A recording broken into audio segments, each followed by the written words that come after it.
Hey everybody, welcome back to the channel. Today we have an unboxing set of the Blue Comet. This is a set that I've had my eye on for quite some time, but I wasn't sure about when I wanted to purchase it. And that time, it varied because I had other opportunities to jump upon, but also that this set was some of the most expensive I have seen on the internet. And even for some single auctions like the Blue Comet Locomotive, I've seen this locomotive sell for about $400, if not more, just by itself, with the cars being about $250 plus sold as a set, or $50, $60, $70 individually. Of course, all of that was out of my range, and when this set first came up, it was a perfect price and the right time for me to strike to get the set. Minus the dining car. This car was separate and I purchased that last. So this set here will complete my MPC sought out train set collection for now, until I find some other set that I like and I can purchase and then add to my collection later on. But for now, my excitement is building to get this set onto my train tracks and have it run. Now it will need some work, I understand that, but that will come afterwards. But for now, we're going to open up all the passenger cars and have a look at them to see their conditions and see that beautiful blue color on these passenger cars. So our baggage car is our first car, and I can tell that it is used. There is dust around the corners of this, especially in the corners and crevices, but it's in nice condition for its age. The top of the top of the car is like a dark blue or a navy blue, with the side of the car here being like another shade or two lighter than the roof. And along with an off-white paneling and gold trim, this car looks very nice for its age. A little cleaning up and I think that it'll make it look really nice. And if the blue looks more enhanced on the camera, I got about 30,000 lumens of light at 5000 K, which is like daylight bright, which really makes the color of this passenger car really stand out. The next car we have is going to be the observation car. So for the tail end of this train, again, it's used, it is dusty, a little scratches here and there, and I guess a little dust comes with it. Yeah, couplers don't really open up much anymore, but I think that this was a problem for some of these MPC trains, that these couplers don't really operate that well. The next car we'll have a look at is the passenger car. Now this car looks very clean. I don't see any scratches on this. The blue really pops on this. I think if I give these cars a nice scrubbing with something and get all the dust off, it's going to look just like this. I mean, this just looks really great. Okay. Next up, let's have a look at the add-on passenger car, the diner car. Okay. Now this car was described as brand new on the internet, and it is 100% clean. No wear on this whatsoever. Even the bag that I took it out of, the creases look like that they were never even touched, or the bag was even fiddled with. So I'd say yes, this car is brand new. And let's see, the couplers. Couplers work pretty well on this.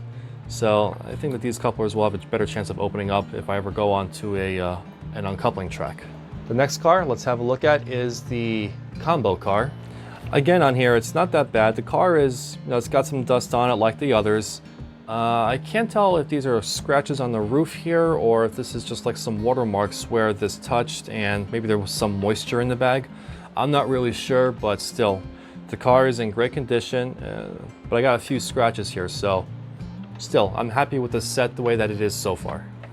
And finally, we have the last passenger car for the Blue Comets. So for the final passenger car, this looks like the other passenger car. It looks very clean, like it is brand new. Some spots here and there, and again, color, presentation of the car itself.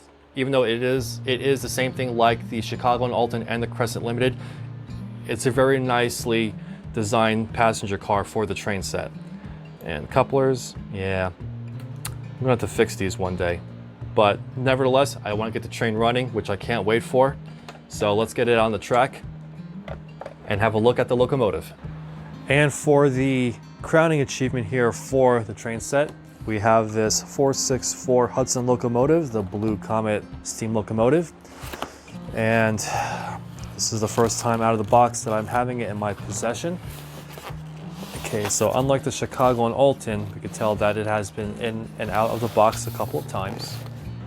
So first looking at the locomotive and tender, I can tell that there is a cloudy formation inside of the bag where the tender sits. And I think that the foam board on this has just dry rotted away and it all came out. And yep, I can see it here. Let's pull this out. Let's pull the tender out. You can see right there in the bag, there's all the foam, or what's left of it, on the bottom of the bag. So I gotta get a new bag for the locomotive and tender. And probably not seen on camera, but there is a haze around the whole tender body, underneath too, and the wheels inside are all covered with this, with what's remaining of the foam insulation for the circuit board. And yeah, as I move it around too, I could hear the foam board, the electronic board moving around. So we're gonna have to get that fixed. But the seller did reassure me, saying that the sound does work in the tender. Aside from all that, the blue is striking on the tender. I love the colors, the two-tone color blues, the gold trim, New Jersey Central logo is on the side of the tender. I mean, it's a basic tender, so part of the train set, I love it. The boiler casing for the Blue Comet is also covered in this dust too, unless when it was just moved around in its box that some of the foam came out and then went into this. I mean, whatever the case is, we're going to have to get this cleaned up, making it look good again. Give it a nice servicing, some oil and grease onto the locomotive. Make sure that the motor housing is in good condition too. We'll give this a spin, and I don't feel any binding in forward or reverse. So that's a good sign that the gears are in good condition, and it feels like the motor is in good condition too. So let's open up both the tender and the boiler, give them a service and cleaning, and get this running like new again. So let's work on the boiler first. And I remember my lesson from last time. I'm going to remove the front of the boiler housing first.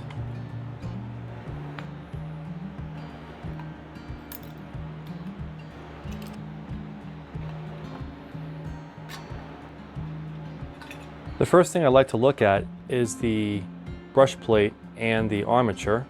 So we'll take this fiberglass tape off, and it's actually really sticky. It feels like it's breaking down. I don't think I'm going to put that back on again. It took a little effort to get these screws loosened, and I don't even know if these are the original screws for the brush plate. So the armature does look pretty good. It doesn't look as burned as the Chicago and Alton did, or my Crescent Limited armature, but it looks like it hasn't had that much wear on it, or they really took care of this and cleaned it up really well. I know brushes can be replaced, and these are the condition the brushes are in right now. It'd be great to know if this train actually did have very little runtime on it. I'm going to perform a Megger test on the armature, so just to make sure that the coils are good. So I'm going to take my clip, put it to one of the segments, and as long as I don't get any reading on my Megger on all three segments, the motor is indeed good. I'm going to clean the commutator plate with my Dremel tool and a steel wire brush. There isn't much brush left on this, but it's good to get into those tight areas. So keeping it on low speed, we're going to clean up the commutator plates. Okay. And just look at that shine on the commutator plates. We're going to give the brush plate a little spray with some CRC electronic cleaner. Electrical contact cleaner is just as good too. I'm going to use some Inox MX3 on the brush plate brush holders in here. Let's give our brush a little cleaning with some electronic cleaner. Now the fun part, putting the brush plate back on.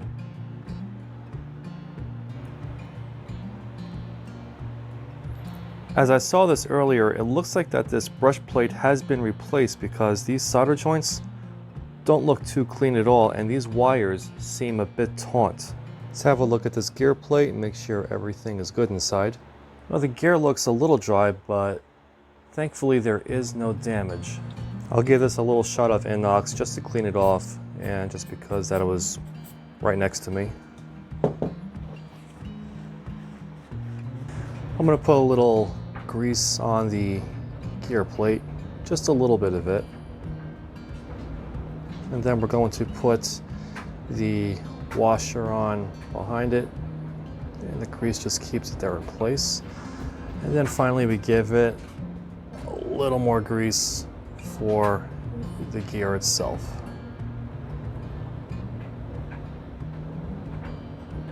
The lever that controls the electronic chuffing sound is located right here next to the piston for the smoke unit. And this doesn't look bad at all. It looks pretty clean, but if I was to clean this, here's what I would do. First thing is you want to rotate the wheels and make sure that it is in the open position, which is the current position that you see it in right now. So when the piston drops down, this will drop down too, and once you rotate the wheels, the piston would push up and push up on this lever too to send a signal back to the tender, which will give the electronic chuffing sound. Now we can go ahead and maybe spray some electronic cleaner on it just to make sure that any light gunk will come off, but sometimes it may need a heavier cleaning to get rid of any of the oil that may be produced from the smoke unit itself. So for a quick clean, we can use a Q-tip, and we're going to flatten down the head just a bit using our fingertips, so we'll have a point that kind of looks like that. Then you can place your choice cleaner on the Q-tip, and I've seen people use lighter fluid as a cleaner, which I should give it a try sometimes. And without applying a lot of pressure, you want to get into that contact without separating this metal tab too much, or the lower piece, because if you push them up too much, what's going to happen is that it will not make contact and you will lose the chuffing sound. So we're just going to give a little swiping. It's not so bad in there. I mean, again, this was fairly clean when I looked at it. Now let's say that it wasn't getting fully clean the way that you wanted it to.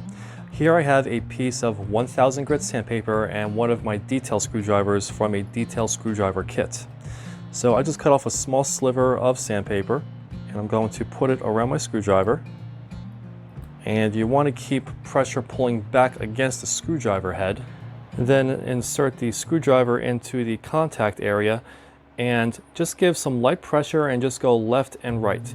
You can go forward and back, but from my point, and it's probably not seen on camera, but the contact does move downwards if you go forward and back because the screwdriver is at an upward angle.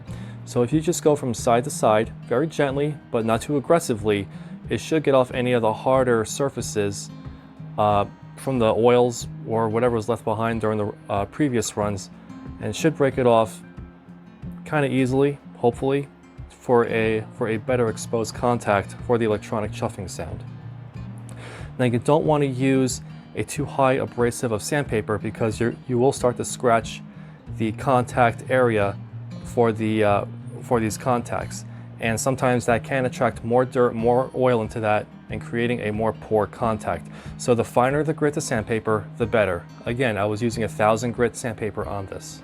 And after each sanding, just give a little wipe with a Q-tip with your choice cleaner on there and just get off any residue that might be there. My E-unit looks clean, so I have no reason to open this up to check it out. You can see in the background that I have my Dremel tool and I have a steel wire brush attached to it. And I'm using that to clean my wheels on the Blue Comet Locomotive. And you can see that the left side here is the before side before I touched it with the Dremel tool, and you can see the lines in the wheels. And on the right side you can see the after effect that I have. All my wheels are nice and shiny and clean now, and will make better conductivity on the tracks. Can't forget to do the center pickups too. I'm re-recording this part because I didn't have my microphone on me. This front roller seemed to have spun pretty well, but this back one, it didn't spin so well. So I'm going to use inox, and I'm going to apply just a little spray to the roller And all you need is just a tiny little bit. And maybe I'll also put some here on the front one too. And that's all you really need. This stuff is, again, it is electrically rated for items like this.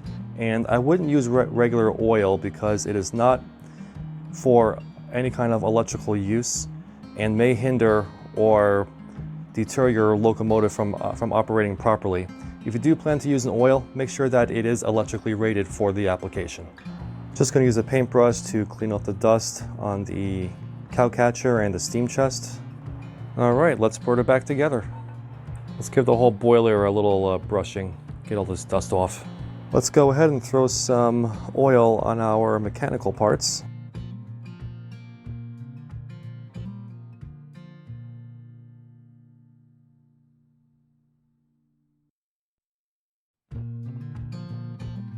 And finally, we'll throw some grease on the gears.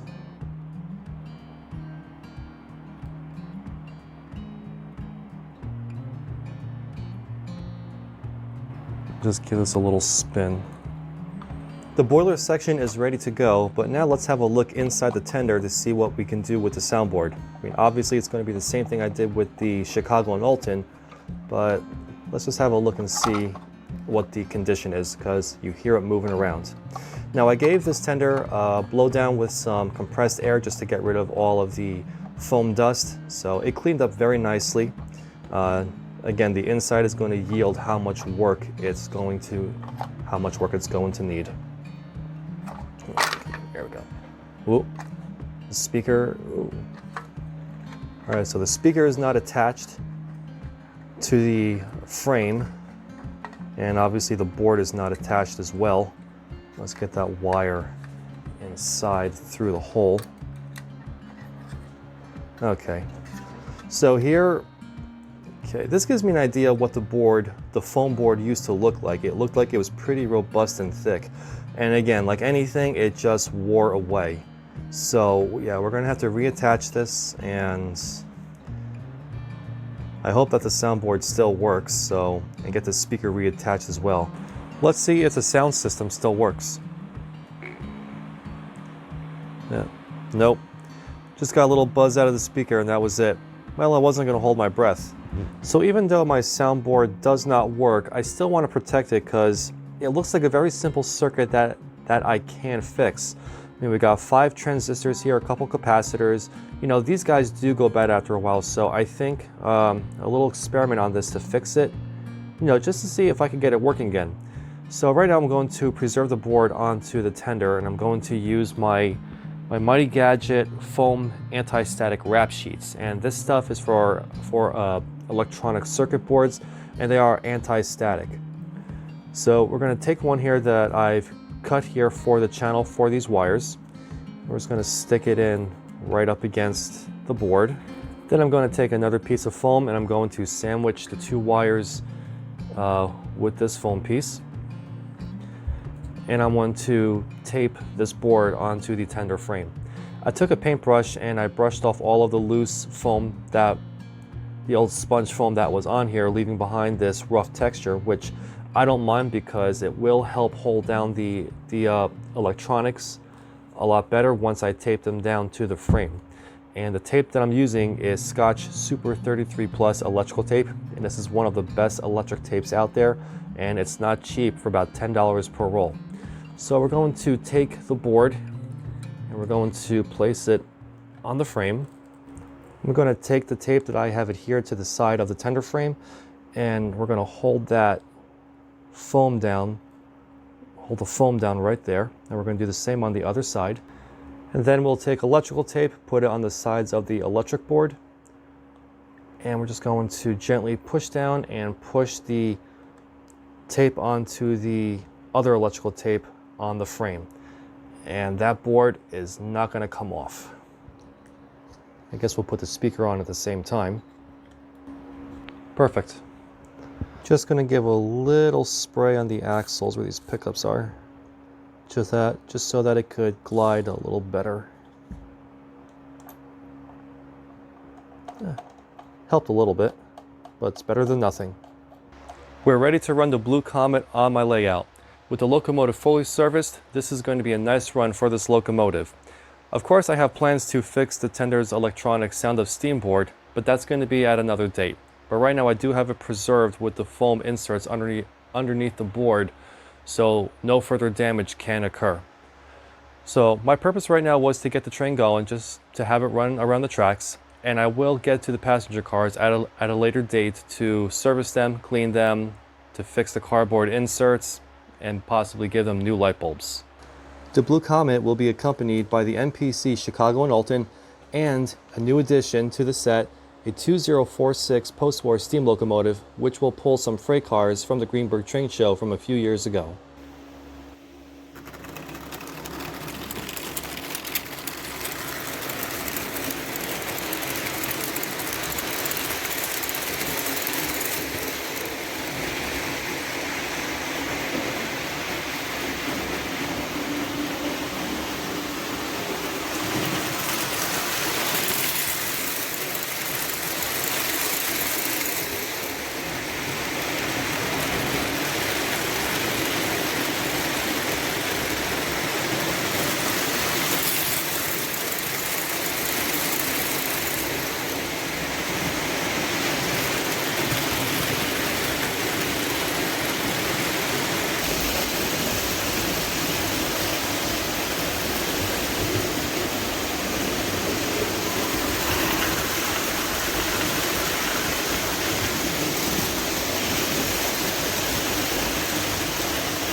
This can use a little work. And they burned a hole in the roof with a light bulb.